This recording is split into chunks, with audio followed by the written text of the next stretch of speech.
Everyone, welcome back to my another vlog. और आज मैं आपके साथ शेयर करने वाली हूँ मेरा मंथली बजट। मंथली बजट हर किसी का अलग होता है, फैमिली के हिसाब से, पेमेंट के हिसाब से और सिटी के हिसाब से। तो मैं मेरा मंथली बजट आपके साथ शेयर करूँगी किस कैसे ही मैं 20,000 रुपये में एडजस्ट करके इन्वेस्ट भी करती हूँ और थोड़ी बहुत सेविंग भी कर लेती हूँ। और मेरी कुछ पास्ट की चीज़ें, गलतियों की वजह से कुछ चीज़ें मैंने सीखी है फ्यूचर में, और उसकी वजह से आज जो मेरी चीज़ें वो बहुत स्मूथली और अच्छे से चल रही है। तो चलिए शुरू करते हैं। तो सबसे पहले जब भी आपको हर मंथ में पेमेंट आ जाए, आपकी सैलरी आ जाए, तो सबसे पहले आपको ये चीज़ सोचनी है कि मुझे सेविंग करनी है, उसके बाद ही खर्चे करने। जो बेसिक खर्चे वो तो वैसे ही रहेंगे, बट अदर एक्स्ट्रा के खर्चे, अगर मान लो मेरी सैलरी 50,000 है, तो मैं सबसे पहले क्या करूँगी, आज के हिसाब से पहले मैं क्या करती थी कि पहले सारा खर्चा कर लेती थी कि चलो नहीं बच जाएंगे, अगले महीने पेमेंट होने ही वाली है, तो पहले खर्चा कर लेते हैं, एंजॉय कर लेते हैं। ये मेरी सबसे बड़ी गलती थी। और आज मैं ऐसे ही करती हूँ कि पहले मेरी सेविंग होनी चाहिए। अगर मेरा पेमेंट 50,000 है तो एटलीस्ट मेरी सेविंग 20,000 रुपये, 30,000 रुपये होनी चाहिए। उसके बाद मेरी सारी जो बेसिक नीड्स है वो कंप्लीट होनी चाहिए, और उसके बाद जो पैसे बचते हैं उनमें मैं खर्चा करूँगी, एक्स्ट्रा का जो भी है। तो वही चीज़ें आज मैं आपके साथ डिटेल्स में शेयर करने वाली, कि किन किन चीज़ों में आप पैसा बचा सकते हो। तो चलिए शुरू करते हैं। जो ये 20,000 रुपये का मेरा बजट है, उसमें सबसे पहली जो चीज़ है तो वो है इन्वेस्टमेंट, जो कि SIP है मेरे 2,000 रुपये की, RD है 1,000 रुपये की। और नेक्स्ट जो चीज़ है सब्ज़ी और फ्रूट्स। इसमें जो है मैं हर महीने का मेरा ऐसा बजट रहता है कि अगर डिपेंड होता है कि सब्ज़ी और फ्रूट भाव क्या चल रहे हैं अभी, रिसेंट में क्या चल रहा है। अभी कैसे है, मौसम ऐसा है, बारिश भी नहीं है, धूप भी नहीं है। अभी इस मौसम में, बारिश के मौसम में थोड़ा सा महंगा हो जाता है। तो मेरा जो है, अगर मेरी 200 रुपये की सब्ज़ी है तो मैं 200 रुपये के फ्रूट्स लूँगी, या फिर 300 रुपये की सब्ज़ी है तो 100 रुपये के फ्रूट्स लूँगी। इस हिसाब से 400 रुपये मेरा हफ्ता में रखती हूँ हमेशा, और उस हिसाब से मेरा महीने का होता है 1,600 रुपये। नेक्स्ट जो है दूध। दूध भी हमारे यहाँ दूध कोई लेता नहीं है, सबको चाहिए। दूध लेता नहीं मतलब दूध की पीता नहीं है, तो चाहिए। उसके हिसाब से हर दिन का 30 रुपये, 60 रुपये के हिसाब से आधा लीटर मैं दूध लेती हूँ। हर दिन का 30 रुपये के हिसाब से महीने का 900 रुपये। और 90 रुपये लीटर भी दूध मिलता है, 80 रुपये लीटर भी मिलता है, पर मुझे जो है मैं 60 रुपये लीटर के हिसाब से लेती हूँ। और नेक्स्ट जो है लाइट बिल आप इसमें यही फॉलो कर सकते हो कि जितने हो सके, अगर आपको ज़रूरत नहीं है तो आप बल्ब वगैरह ऑफ़ रखो। फ़ैन, अगर उस रूम में कोई नहीं तो फ़ैन, बल्ब, सारी चीज़ें ऑफ़ रखना सिखाओ आपके फैमिली मेम्बर को। आप खुद भी ये हैबिट डाल लो। और जो है अभी मेरा आया है 2,500 रुपये बिल। रीज़न, 2 कूलर शुरू है हमारे यहाँ पे, गर्मी बहुत ज़्यादा है, इसके वजह से मेरा ज़्यादा बिल आया है। अभी स्मार्ट मीटर की वजह से भी बोल रहे हैं कि थोड़ा बिल ज़्यादा ही आ रहा है। तो इसमें सिर्फ आप यही एडजस्ट कर सकते हो कि लाइट्स वगैरह ऑफ रखो, जहाँ नीड हो वही बस शुरू रखो, लाइट हो, ये फ़ैन जो भी हो। नेक्स्ट है पेट्रोल में जो है, इसमें एक टिप मैं पहले आपको बता दूँ। आपको अगर थोड़ी बहुत चीज़ें एडजस्ट करनी है ना, तो आपको जैसे सब्ज़ी, फ्रूट या फिर किराना हो गया, या कोई और चीज़ें भी लानी है, तो आप ऐसा काम करो कि 2-3 काम एक ही साथ हो जाए। जैसे कि मुझे सब्ज़ी लानी है, या फिर कोई शॉपिंग करने जाना है, या फिर अगर मुझे थोड़ा बहुत टाइम है तो मैं 2-3 चीज़ें एक ही साथ करूँगी, ताकि एक ही बार गाड़ी बाहर निकले तो 2-3 काम हो जाए और अपना पेट्रोल भी बच जाए। तो उस हिसाब से मैं ऐसे मैनेज करती हूँ चीज़ें। तो पेट्रोल का जो है, मेरी स्कूटी है, बाइक है, और कार भी है, पर मैं कार हमेशा हमारी निकलती नहीं है। रीज़न कि अगर कहीं जाना हो, कुछ सामान बड़ा लाना हो जो बाइक वगैरह पे या स्कूटी पे नहीं आएगा, तभी कार निकलती है, अदरवाइज़ नहीं। तो मेरी स्कूटी जो, मुझे 5 किलोमीटर डेली आना जाना रहता है मेरा क्लासेस की वजह से, और बाइक मेरे हस्बैंड का ड्यूटी के हिसाब से है, उनका भी 10-12 किलोमीटर डेली जाना आना है, उसकी वजह से हमें पेट्रोल इतना लगता है। और अभी पेट्रोल के रेट भी बहुत बढ़ गए हैं।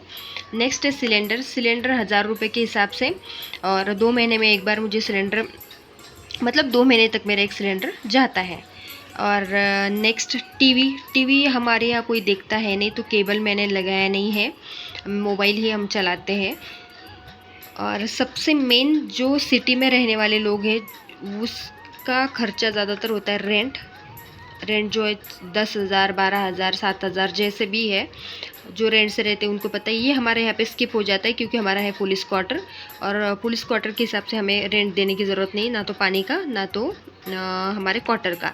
और एक्स्ट्रा का जो मैंने निकाला है वो है 2000 रुपये। बाहर कहीं जा रहे हैं खाना खाने या फिर मूवी वगैरह देखने, तो मूवी भी हम हमेशा नहीं देखती, मुझे मूवी का इतना शौक नहीं है कि मूवी जाके देखो, इतना नहीं, पर मैं फिर भी ऐसे साइड में रखती हूँ ताकि एक्स्ट्रा के खर्चों के लिए काम आ जाए। और बाहर खाने की जैसी चीज़, ये भी हमेशा हम बाहर नहीं प्रेफर करते खाना, पर इसके लिए कभी कभार हो जाता है कि फिर क्या हो जाता है, पेमेंट एक्स्ट्रा अपन हिसाब नहीं लगा पाते कि कहाँ गई, इसलिए मैं इसका 2000 रुपये अलग से रखती हूँ। रिचार्ज हर महीने का 350 के हिसाब से हम दोनों का मिलके 700 रुपये हो जाता है। अगर रिचार्ज का नहीं करो तो एक यही मेजर प्रॉब्लम है कि आउटगोइंग और इनकमिंग दोनों भी कॉल बंद हो जाते हैं, इसलिए ये करना नेसेसरी हो जाता है। और फिर है किराना। किराना की जो डिटेल्स मैंने बताई है यहाँ पे, 4000 रुपये मैं किराना के लिए रखती हूँ।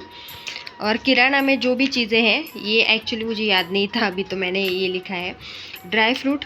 और ड्राई फ्रूट का मैं हमेशा एक चीज़ करती हूँ कि एक एक पाव के हिसाब से अगर ड्राई फ्रूट पे ला रही हूँ, और तो फिर अभी जैसे काजू बादाम और पिस्ता ला लिया, तो नेक्स्ट मंथ में अंजीर और खजूर वगैरह ये 2-3 चीज़ें अलग से लाऊंगी। इस एक महीने में अलग चीज़ें और नेक्स्ट मंथ में अलग चीज़ें लाऊंगी।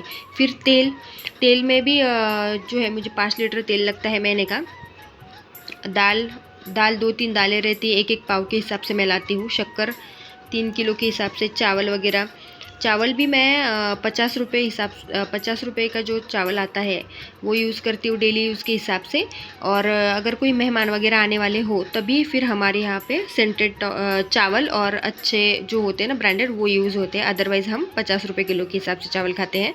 पोहा, शेंगदाना है। और गेहूँ इसलिए मैंने यहाँ पे मेंशन, मुझे याद नहीं था, क्योंकि गेहूँ जो है हमारे गांव से आता है। मेरे मायके में भी गेहूँ मेरे पापा की इसमें खेती में है, और ससुराल में भी है, तो वहीं से फिर गेहूँ और साबूदाना भी मेरे जो घर वाले वो भेजते हैं, तो इसका खर्चा हमारे यहाँ पे स्किप हो जाता है। डिटर्जेंट वो भी 2 किलो में ला के रखती हूँ, क्योंकि मशीन में कपड़े धुलते हैं हमारे। बर्तन के साबुन, नहाने के साबुन, इसमें मैं आपको एक टिप बताऊंगी इम्पोर्टेंट, कि जो साबुन है ना बर्तन के, वो हमेशा आप छोटे वाले लाओ, 10-10 वाले लाओ। जितने भी आपको लगते हैं, 10 लगते हैं, 5 लगते हैं, क्योंकि आप जितना बड़ा साबुन लाओगे फिर वो गलने लग जाएगा, उसमें पानी रह रह के फिर वो जल्दी ख़त्म भी हो जाता है। तो इसकी वजह से ये चीज़ मैंने बहुत सीखी कि बर्तन के साबुन बहुत लगते हैं, क्योंकि उसमें पानी रह जाता है और इतना ध्यान नहीं रहता। और नेक्स्ट जो चीज़ है, नहाने के साबुन ही मैं दो ही ला के रखती हूँ। शैम्पू, ये सबसे बड़ी एक चीज़ है कि शैम्पू आप हमेशा पाउच में ही खरीदो, कभी भी बॉटल मत लाओ, क्योंकि बॉटल के एक्स्ट्रा चार्जेस उसमें लगाते हैं और पाउच में आपको सस्ता पड़ेगा। और नेक्स्ट जो है गुड़ है, सूखा नारियल, सूजी वगैरह, ये सब चीज़ें मैंने लिखी है जो छोटी मोटी। और पूजा का भी अगर कुछ सामान रहा तो वो भी मैं इसमें ऐड कर देती हूँ। फिर ये चिप्स वगैरह जो मैं एक ही बार लाती हूँ महीने में, ज़्यादा नहीं खर्चा करती हूँ इन चीज़ों में, क्योंकि फ़ास्ट फूड और ये बाहर की चीज़ें पैकेट की खाना मैं ज़्यादा प्रेफर नहीं करती हूँ। जो भी पसंद हो मुझे, मैं किराना में 1-2 पैकेट वो ला के रख देती हूँ। फिर नेक्स्ट जो है चीज़ क्यूब लगते हैं थोड़े हमें ज़्यादा, क्योंकि मैं पराठा वगैरह बनाती हूँ तो उसके लिए हमें लगते हैं।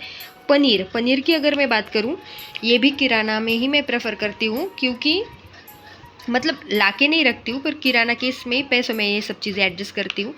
100 रुपये पाव के हिसाब से 200 रुपये होते हैं, और महीने में 2 बार हम पनीर खाते हैं, तो उस हिसाब से फिर 200 रुपये हमारे बनते हैं। मसाले, पनीर के मसाले भी इसके साथ ही फिर 2 मसाले भी थोड़ा ज़्यादा यूज़ होता है हमारे यहाँ पे। एक चीज़ और बतानी है कि आप हमेशा जो है ना, कोई लोग मॉल से शॉपिंग करेंगे, डी मार्ट से, कोई बड़े मार्ट वगैरह होते हैं उससे शॉपिंग करते हैं। मैंने ये चीज़ बहुत एक्सपीरियंस की है कि कोई भी डी मार्ट हो या फिर कोई भी बड़ा मॉल हो, मार्ट हो, तो उसमें आपको हमेशा चीज़ें महंगी मिलेंगी। जबकि आप छोटे किराना स्टोर से अगर लोगे ना लोकल, तो उसमें आपको 2-3 रुपये से सस्ती चीज़ें पड़ेंगी। आप एक्सपीरियंस करना ये चीज़ें कि छोटे किराना स्टोर से और बड़े कोई मार्ट से वगैरह आप शॉपिंग कर रहे हो, तो उससे हमेशा आपको छोटे किराना स्टोर हमेशा बेनिफिट ही देगा। और नेक्स्ट जो है मेहमान, त्यौहार, अस्पताल, ये तो ओकेजनली जैसे हम बोलते हैं त्यौहार आए तो फिर तेल वगैरह जो ये सब चीज़ें ये तो ज़्यादा लगती है, ये हमेशा मैं इसमें नहीं लिखती, क्योंकि ये टाइम टू टाइम हो जाता है एडजस्ट। मेहमान, हमारा गाँव यहाँ से 400 किलोमीटर दूर पड़ता है, तो मेहमान भी साल में 1-2 बार ही आते हैं, ज़्यादा नहीं आते, हम ही ज़्यादातर गाँव जाते हैं। और फिर आता है हॉस्पिटल की जो चीज़ है मैं कभी मैनिफेस्ट नहीं करती, मैं हमेशा अच्छा ही सोचती हूँ कि हमेशा हेल्थ अच्छी रहे वगैरह वगैरह। बट एक चीज़ है कि ऐसा नहीं कि मैं बीमारी नहीं पड़ूँ, हो सकता है, इसके लिए भी मैं हमेशा इस चीज़ पे बिलीव रखती हूँ कि सेविंग और इन्वेस्टमेंट, तो वो मैं अपनी तरीके से करती हूँ। और इतना सब चीज़ें 20,000 में एडजस्ट करने के बाद जो है ये 2,000 रुपये मेरे हमेशा खर्च नहीं होते, इसमें से भी मेरे पैसे बच जाते हैं, कुछ पैसे किराना से भी बच जाते हैं और उसमें से मेरा खर्चा होता है 19,200 रुपये और बचते हैं मुझे 800 रुपये, जो कि 20,000 के हिसाब से इतनी सारी चीज़ों में मैंने लिखा है। तो 800 रुपये में मैं जो है वो लिखती हूँ कि खुद का मॉइस्चराइज़र और सनस्क्रीन जो कि मैं यूज़ करती हूँ। और वैसे तो मुझे बेनिफिट ये भी हो रहा है कि एक्स्ट्रा के 2,000 रुपये में से और किराना में से। आपको अगर ये वीडियो थोड़ा सा भी हेल्पफुल लगा तो लाइक शेयर सब्सक्राइब ज़रूर करें और थैंक्स फॉर वॉचिंग।